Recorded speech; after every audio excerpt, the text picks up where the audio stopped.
Okay, so in the project 3, and by the way, if you have any question, make sure you ask.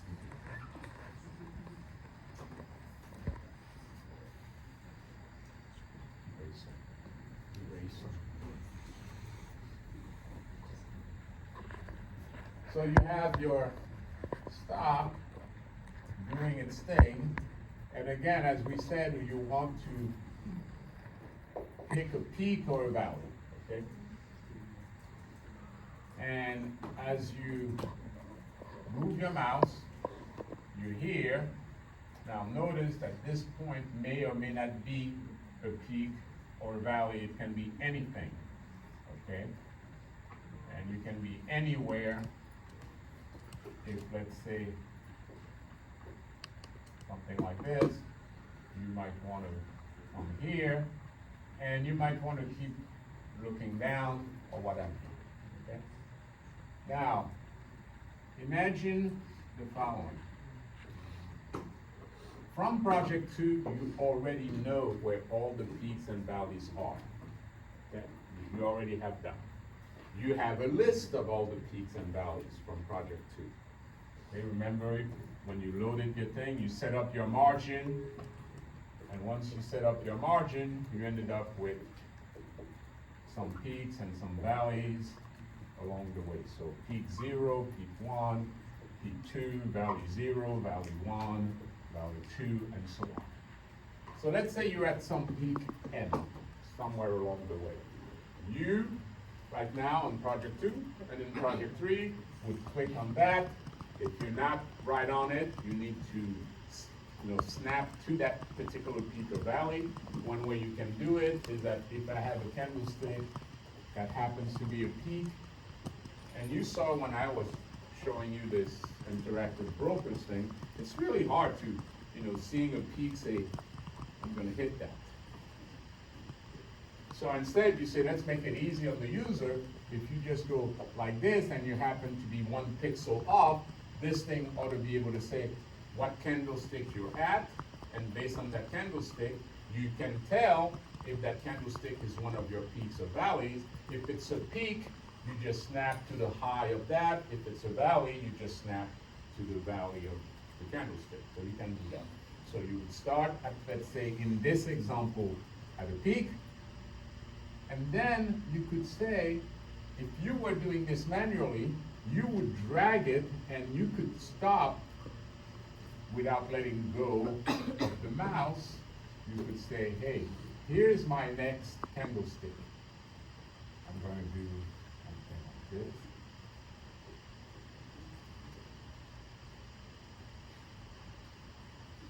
Okay, so you would have dragged the mouse, and this is so that you can come up with a strategy. When would I try to buy or anything? So you would drag the mouse to, let's say, this valley.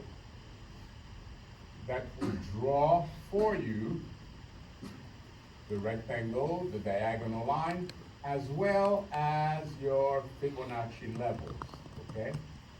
And as I've said, you can draw your Fibonacci line to only go from the starting point to the ending index, starting index to ending index, or you could make it that you go one index more than the n, so the n plus 1 or even the n plus 2. Now, why would you want to do that? So that when you see the Fibonacci level, you can also see how does that look with respect to the next candlestick or the next couple of candlesticks, so that you can see for yourself that those Fibonacci levels say something about some of the future prices, like the open, the close, and so on. If you don't draw the Fibonacci lines far enough, you might then see that, oh yeah, here it is, here are my Fibonacci lines, but here's a candlestick. And it might be hard for you to realize that, oh yeah, let me make this a bit better. Let's say you end up with something like this, okay?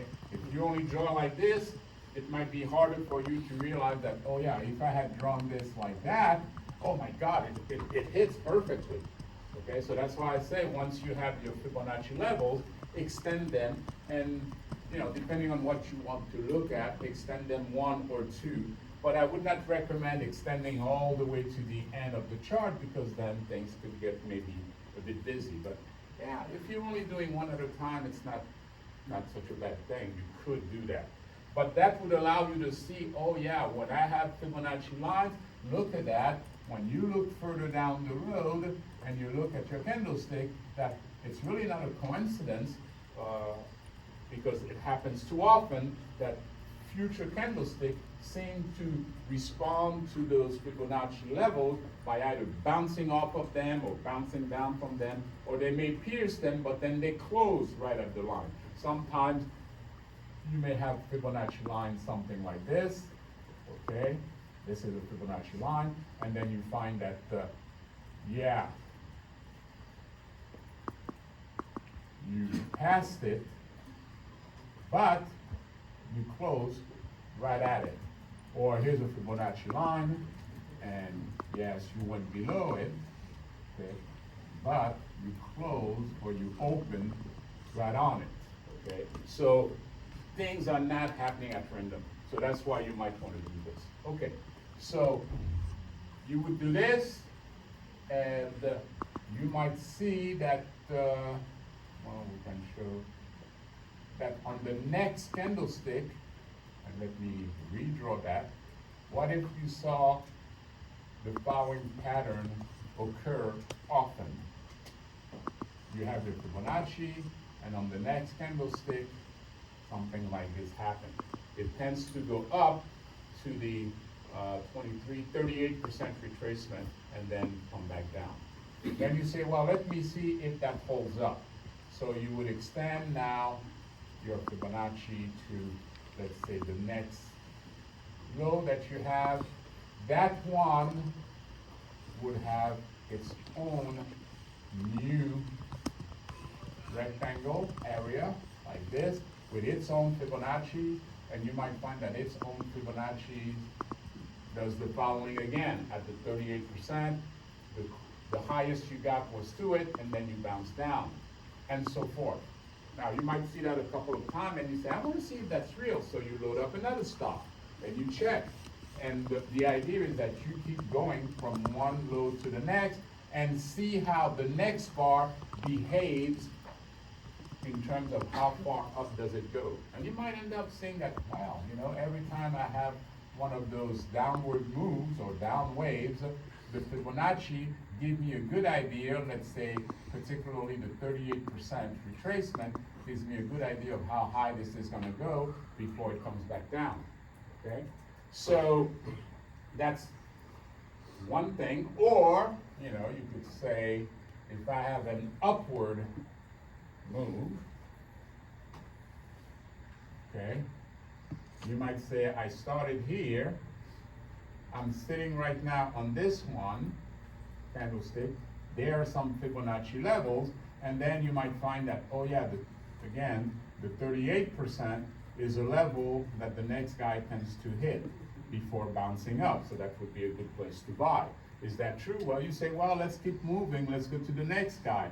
This guy now has its own Fibonacci levels, and you might find that the next bar went down to that before climbing back up over here. So you say, okay, when I have a particular Fibonacci range or a wave, the retracement that is at the 38% tends to be a place where if the stock goes back down, it's not going to go much further than that. So that might be a good place to say, I'll buy at that price, and then see what and then get out at the close. And you could analyze that. Now, how would you analyze that? You don't want to be doing this yourself by hand. Right now, the by hand thing is just, for you to have the project to do something. But then you could say, hey, I have all of these peaks and valleys. I'm interested in, let's say, where I should buy. With cases like this, where the stock is going up, but it never, it's pretty rare to see something like this. The stock is going up, and it opens every time higher than the last high. No. What you might have, even if things are going up, is more something like this.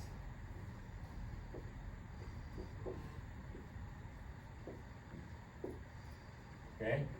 Where you could say every time I may have closed over here, but I retrace a little bit the next bar before going up. So even though I close at a certain price this month, next month I may still open where I closed, but it's gonna go down maybe a bit and then come back up and keep going up in case of an uptrend.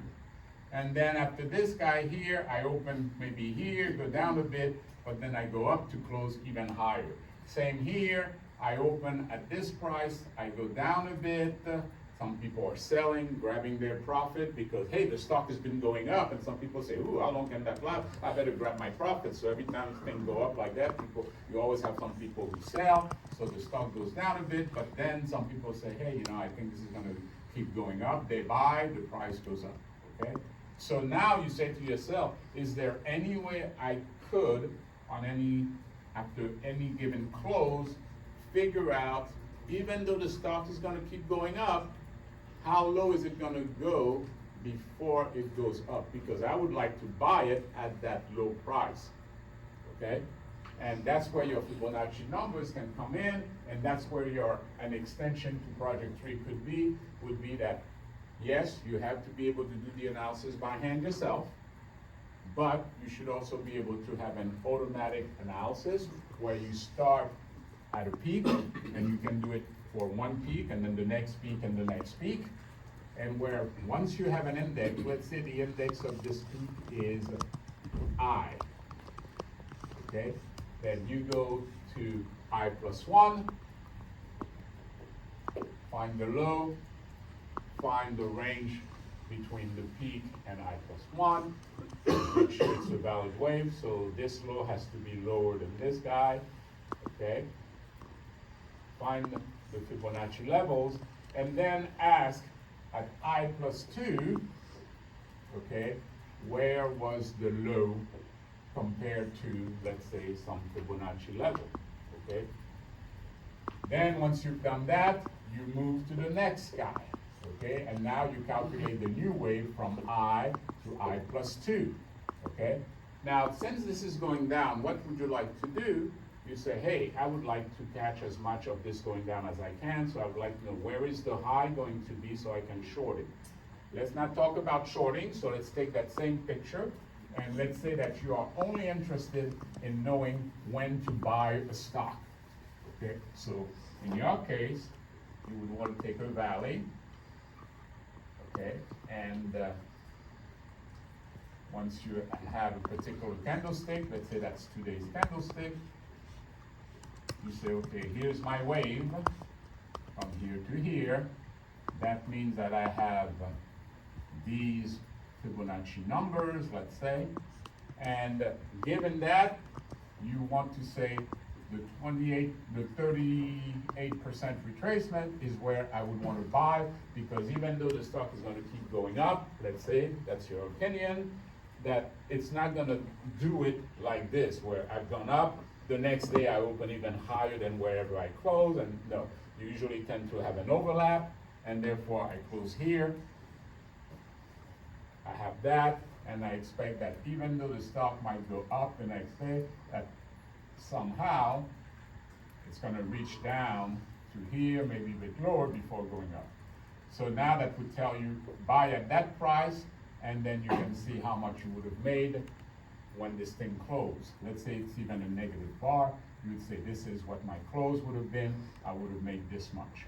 Then you say, well, this guy here is now here. So now you move to I,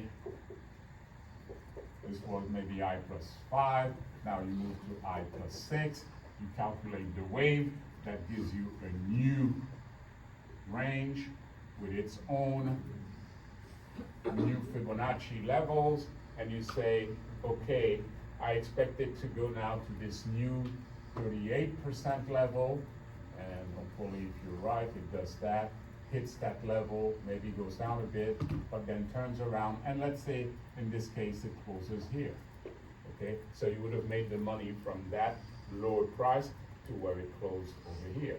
And you keep going, and by automatically, I mean, you could have your code do this in a loop. You would have a loop that would go, let's say you're only interested in this picture, up waves, because you want to know the little bit of it going down that you can take advantage of when the stock goes up. So you would start at valleys, so you would go from one valley to the next, and after each valley, you would move, keep moving up until the last peak, okay, the peak that follows this. And at every new candlestick, calculate the wave, calculate the Fibonacci, take the 38% Fibonacci, and you could write, this is where you should buy.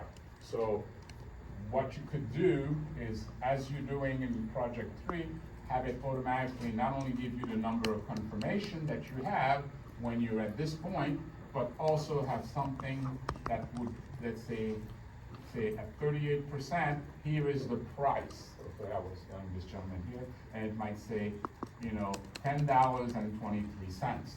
So basically it says, oh, you're sitting here, here's your wave, here's the Fibonacci, the 38% is at $10.23. That would be a good place to buy it.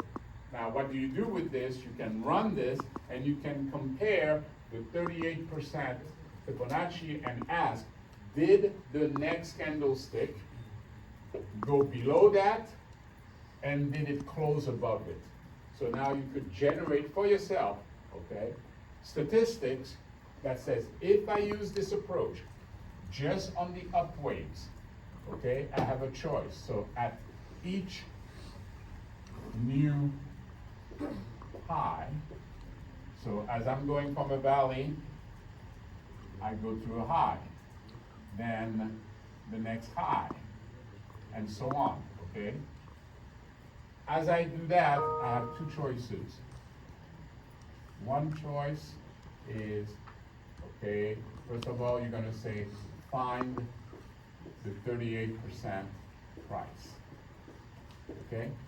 And then you could say, next bar, or next candlestick, there's a couple of things that can happen. The low did not hit the 38% level.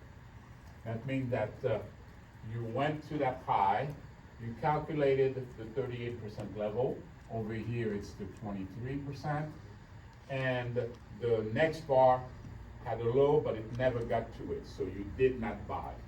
So this is a no buy. And that's fine, you didn't buy, you didn't lose any money. The other choice is the low hit 38%, and it possibly could have, kept going a bit lower and so forth.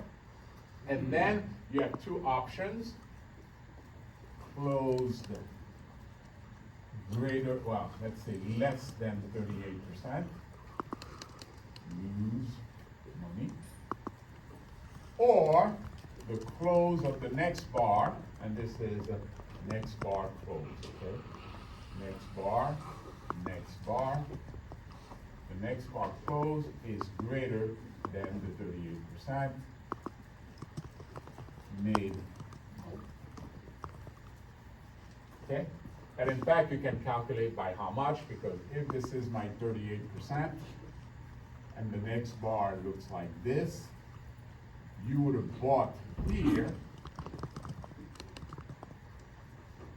and this difference is your profit. Open, close.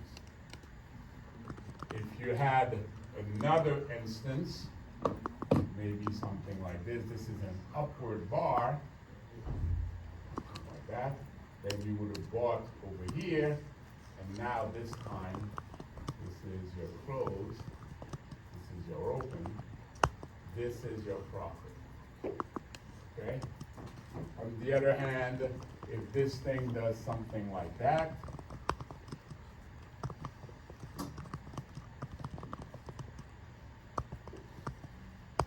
you would have bought again at your 38%, but you would have closed here, and this is your loss. You can gather those statistics.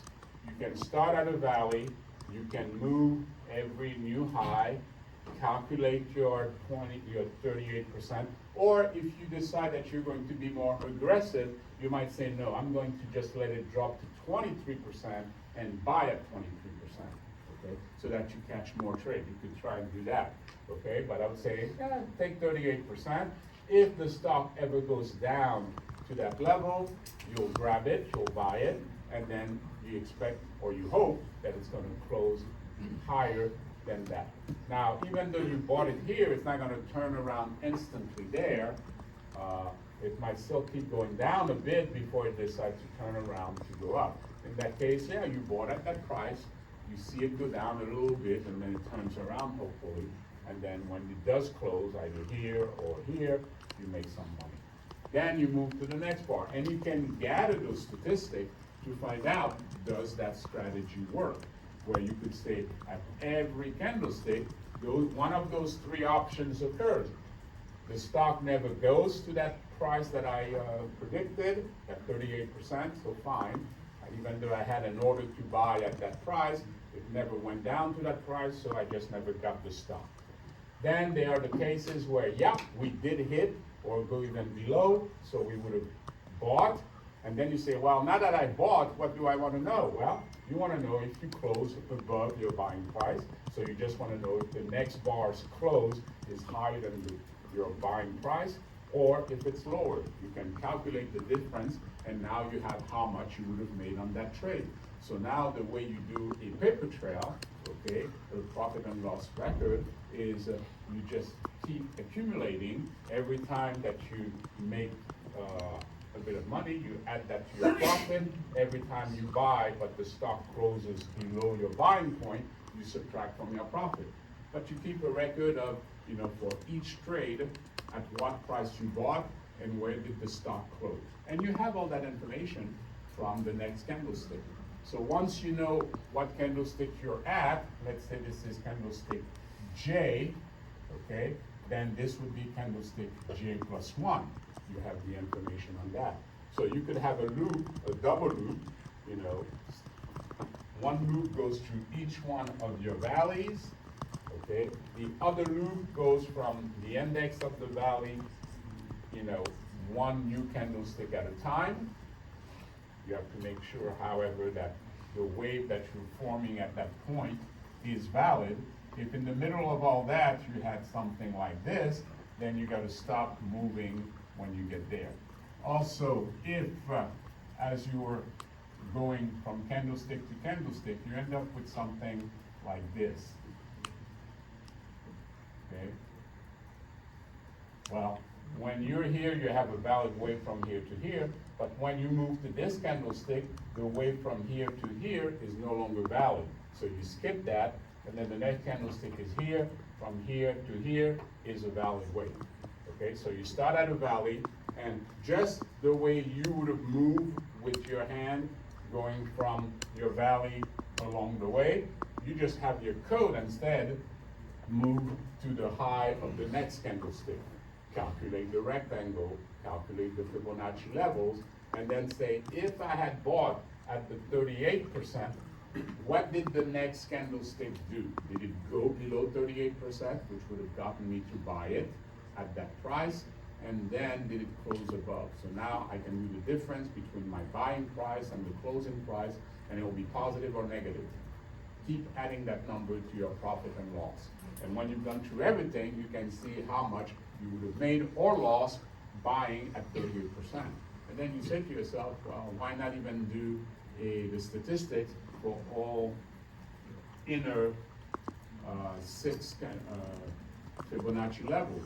You say, should I place my order at the 23% level, at the 38% level, at the 50% level, at the 62% level, or at the 76% level? If you are really, really paranoid, okay, you might say, oh, I want to see that stock go way down to the 76% level before I buy. The problem with that possibly is that, well, if this thing retraces all the way down to here, maybe now it's really on its way down, and you may not want to buy that. They say something about you don't want to try to catch a falling knife. Okay? Yeah. That's how they call it, this thing. It's a falling knife, and you're trying to say, oh, it's coming down, great, I'm gonna buy so it can go up. You don't know where it's going to go. And whereas if it's going down a little bit, you say, hey, we were mainly on an uptrend, so if we are going to come down a bit, yeah, that makes sense, but we'll tend to go back up. But we're not going so far down that we say, oh, maybe we really changed the trend, maybe now we are going to go down. So that is something that your code could try and find, which is, okay, how much do we make or lose if every time we're at a particular wave, we say buy when the stock goes down to that 23% level, or buy at the 38% level, or buy at the 50% level. And that might even be different for different stocks. So you might analyze a stock, look at all the starting valleys going up, seeing how much you made at 23, 38, and so forth, and you might find that for a particular stock, you do better if you wait for the stock to go down to the 50% level. Another type of stock, you might find that, oh, when they're moving up, they don't tend to go much further down than the 23% retracement. So that might be one where every time you're at a certain wave, you started at some valley, you are now here, you say, I don't know what's gonna happen, but it looks like it's on its way up, that's great. Here's at this moment, okay, on this bar's high, this is where we are, and here's the 20, let's say, 23, I'm exaggerating here, 38% level, you might say, I want to buy at this level. Okay? Some other stock, you may find that, oh, they don't retrace too much, and therefore you might want to do the 23% level on that one. Okay? And then you might find that, hey, when I go back down and I go all the way down to the 68% level, those stocks now may continue going down because you turned around so much that, no, it wasn't just a little curve and going back up, it was a U-turn. So I don't want. So you may also want to find out, hey, at what point, at what retracement level are we no longer going to be going up, but we're marking actually now a trend change. Okay, you can find that out. But essentially, this would be still project 3. Everything you would need to do, you would have done, but now you would have another little section of your code where if you click on a button called automatically starts from each valley and moves from candlestick to candlestick, and each time gathering some stats saying, if I'm at this candlestick, let's say after this valley, you're at candlestick, I don't know, the 4th candlestick after it, you say, yeah, that is right now a proper wave, it is valid, I can tell you what a 23%, 38% is, and you could even have your app have a little button that turns, let's say, white, green, or red based on the following. No buy.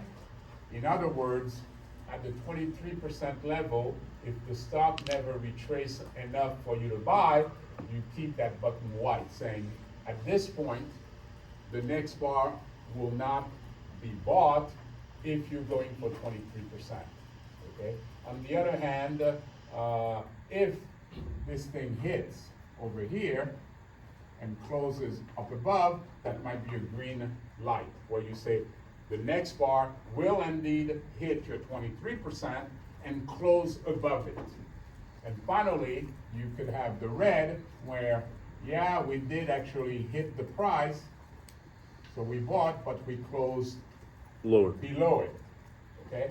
And then you could say, hey, I'm gonna make a mosaic of that, where I'm gonna say 23, 38, 50, 62, 76, okay? And here is your mosaic. Okay, white, green, blue, where now as you're moving, now you could say, as you're moving either yourself with your mouse, you get to a particular point, and as you move to a particular point, these things turn red, green, and red. where you might find that, oh yeah, we have a bunch of green because we hit this guy, we also hit this, and we made money, but this we did not hit, so that stays white, that stays white, that stays white, because if you haven't hit the 50, you definitely did not hit the 62, and you did not hit the 76.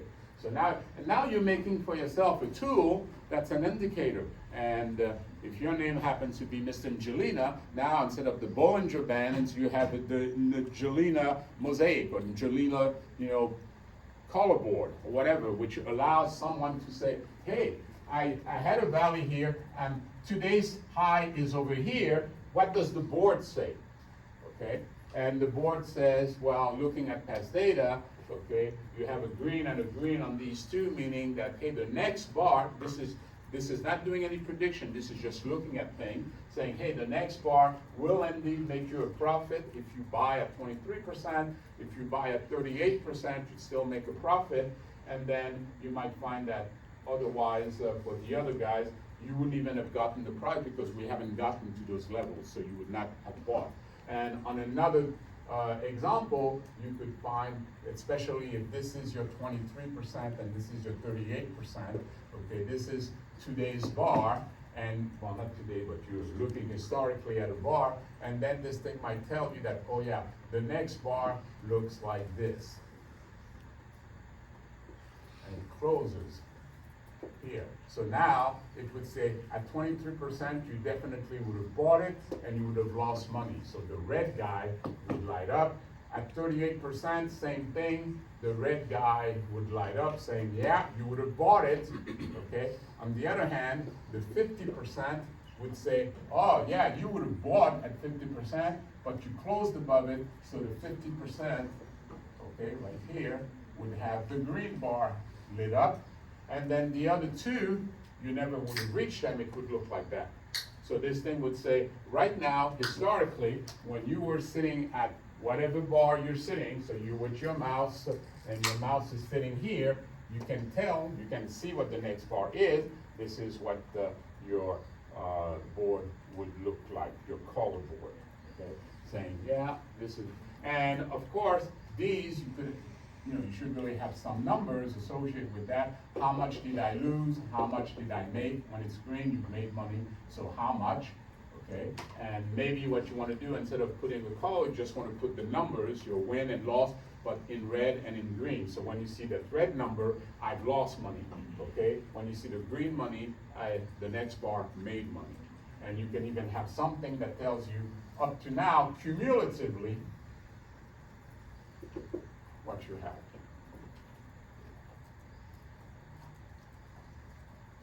If you are in any way, shape, or form confused or lack something, you might want to ask, because you have 3 weeks for project 2. I may feel that maybe we can give them a little extra to do, but that's not really a lot, because when you think about it, this is nothing more than having a loop do what your finger would have done. Instead of you now starting at, well, in our case, at a valley, and moving your mouse, okay, and seeing the thing stretch with the Fibonacci levels and so forth, and telling you how many confirmation. This is something where it's not your finger doing it. Instead, it's a loop starting at a valley and then going candlestick by candlestick and putting up that information as it's going from candlestick to candlestick.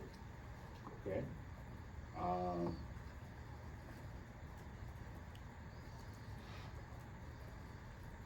Any questions?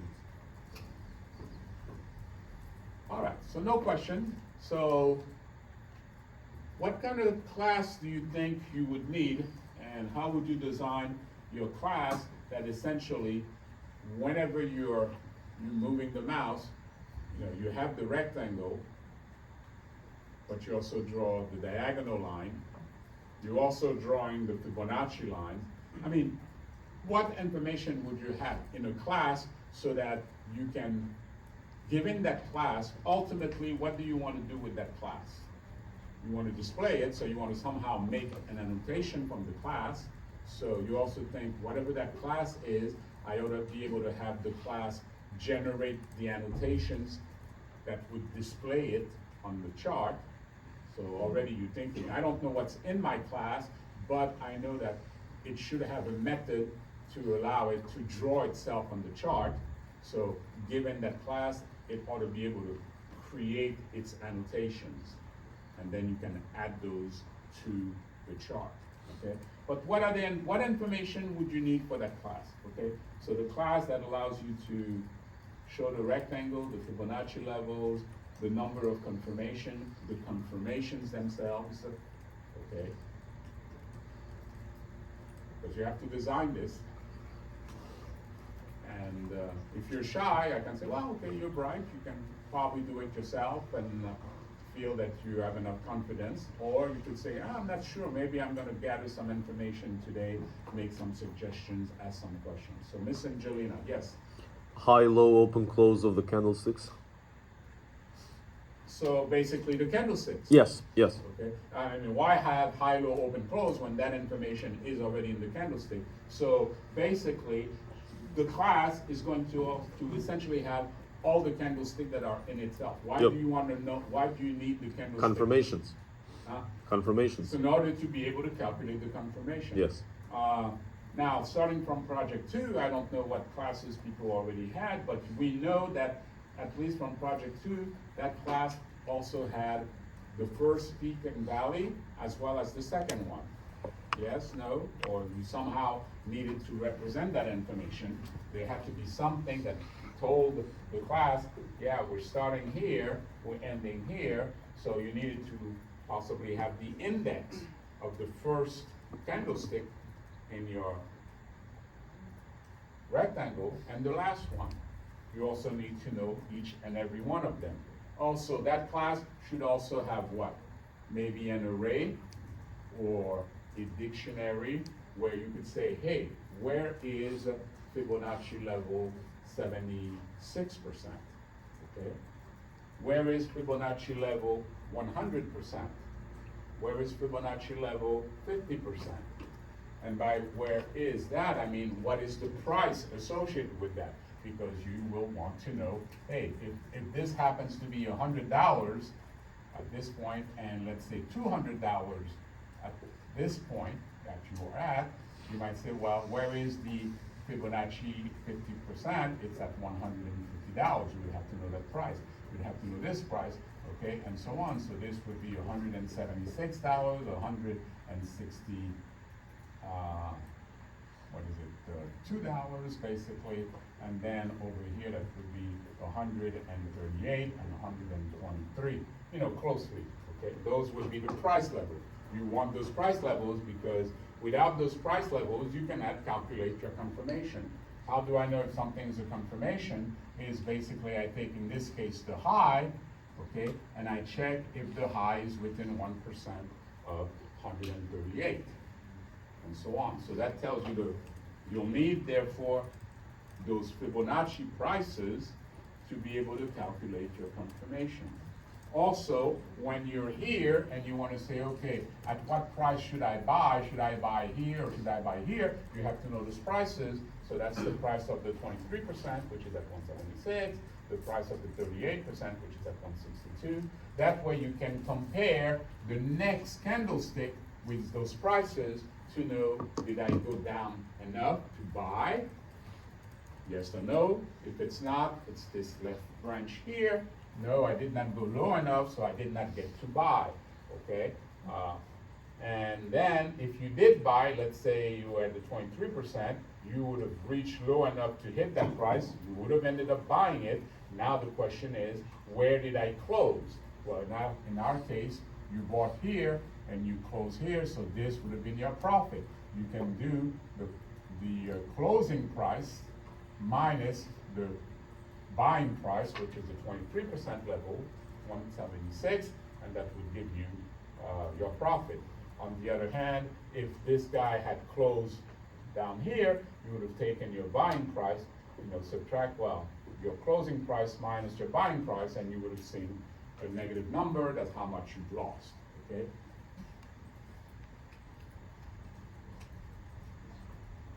What else do you think you would need?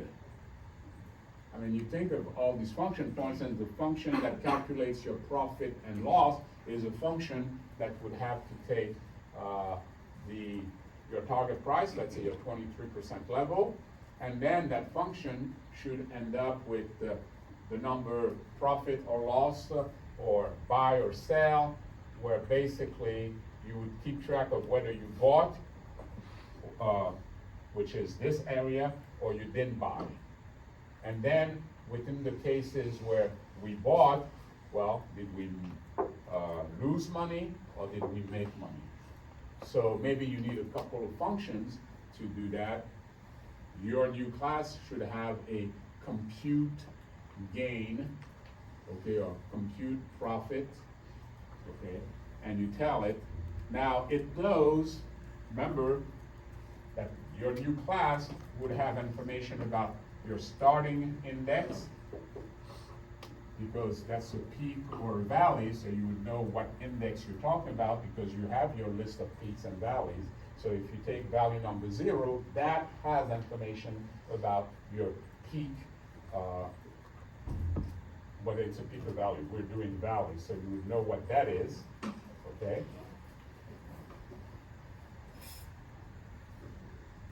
You have your end index, and based on that, you could have, so find profit or loss. That function already knows your peak. It would know at what particular, in our case, you know, it knows your valley. It knows at what particular candlestick you're sitting. It can therefore also know what the 23% price is, and because it knows your starting index, which you can get from the valleys class, it also knows the ending index, knowing where, at what candlestick you are. It now can take that ending index +1, find the candlestick at that place, and then for that candlestick, know how low did it get? Did it go below your 23%? And then what would the profit have been? Did it go below the 38%? What would the profits have been? Did it go below any of the others? What would the profit have been? Another thing that people are interested in knowing is what is called the drawdown. How many of you know what drawdown is? Okay. So the drawdown is the following. You had a target, you say, hey, if we get to $100, we buy.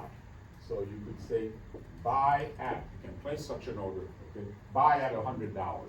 So let's say the stock goes down and then turns around. Did you get to buy? Nope. Nope, because it didn't reach your target price. Okay, now the stock, let's say that's your stock, goes down and it hit here. Did you buy? Yep. Yeah, you bought at about $100. The drawdown is this amount, okay? In other words, let's say this went to, I don't know, $98. You bought at $100, you get a little signal, bing, bought, you know, you get to know your account in amount of dollars goes down and your number of shares goes up. Okay, I bought. And then you say, oh, crud. It's at $99.50. Are you making or losing money at that point? Losing. You're losing money. You keep losing. That's the drawdown, okay? You're losing. At some point, you've lost $2, okay? Because the stock reaches 98. And then it turns around. Now you lost $1, you lost 50 cents. You're back even. Now you're making money and so forth. That's great. And if the close is here, you end up, I don't know, let's say this ended up being 106. You just made $6. Okay? What I mean, yeah, $6. But you had a drawdown of $2. Now, why is it important to know what the drawdown is? Because as you make those statistics and you find out, as you go from candlestick to candlestick to candlestick, and you keep recalculating these things, the drawdown tells you, if you follow this strategy, you will end up with the statistic not hitting your price, let's say, 40% of the time. So it says, yeah, 40% of the time, your stock is not going to reach that low. And you might even find that, oh, crud, this stock at the low, and then when it closed, it made 15% that day. And I didn't get it. Yeah, you missed the price by 1 penny. You asked to buy at $100, and this thing got to $100.01. So you never got it. And then it went and shot up, and you went, oh God. It happens. But the drawdown is important to know, because you can also see that, yeah, with this particular strategy, with a particular class of stocks, you will hit the target price, but you will see yourself go down as much as 5%, let's say. It might say, yeah, your maximum drawdown will be 5%, and maybe your average drawdown would be 2.5%. What does that mean? That means the following. When you buy a stock, you may want to protect yourself from,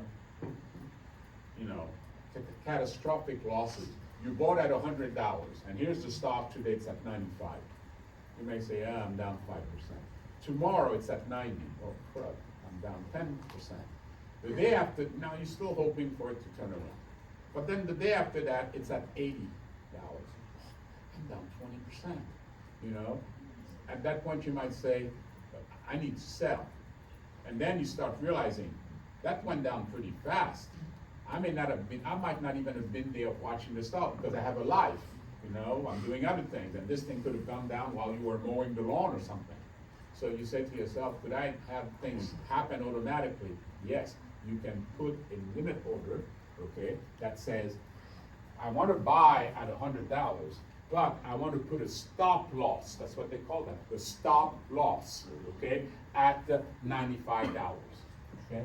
Meaning, yes, I'm going to buy at $100, and once I'm in the stock, I want to make sure that if this thing gets down to 95, I'm out. I'm willing to see a loss, but I don't want to lose all my money. I'm willing to lose 5%. So if it goes to 95, take me out. I know I will have lost money, but hey, I want to be taken out there rather than find out that the next day the stock is at 80.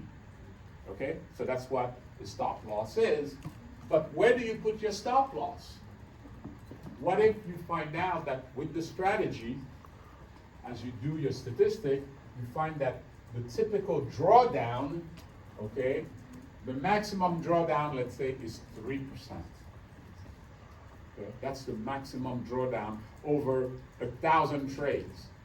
Well, then you say, hey, with this strategy, I am going to see some drawdown, okay, and it never seems to go more than 3%. So whatever I buy, if I buy at $100, where would you want to put your stop loss? If you know that the maximum drawdown is going to be 3%. 2.98%. I would put it at 3% or a little bit over 3%, because I say this thing net, when it goes down, the maximum is 3%, then it tends to turn around, and so I'm okay with that. At least I have an idea that if I make my stop loss 3.1%, it's very unlikely to get there, and if it does get there, it would be a first, I need to be out, okay? But by knowing, okay, what the drawdown is, you have an idea of where to put your protection of the stop loss. Because if you had no idea, if you just knew that, oh, with that strategy, on average, I make 5%. Okay, that's great, but you know that there are times when you got to buy the stock, and there'll be a day where the stock goes down against you.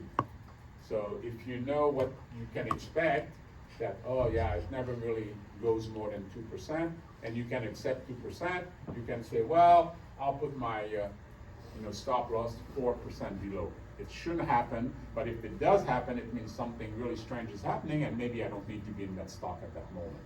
But if I know that typically, it's 2%, I don't need to panic and after 1% say, let me out. I know it can go to 2%, that's the average, and then it tends to turn around. So let me not panic 2%. It's like someone living in Florida and say, should I bring my umbrella or not to work today? And you look outside, and if you see just some tiny little gray cloud, not much, you're not going to panic and say, oh, I need my umbrella. You say, it's going to be okay.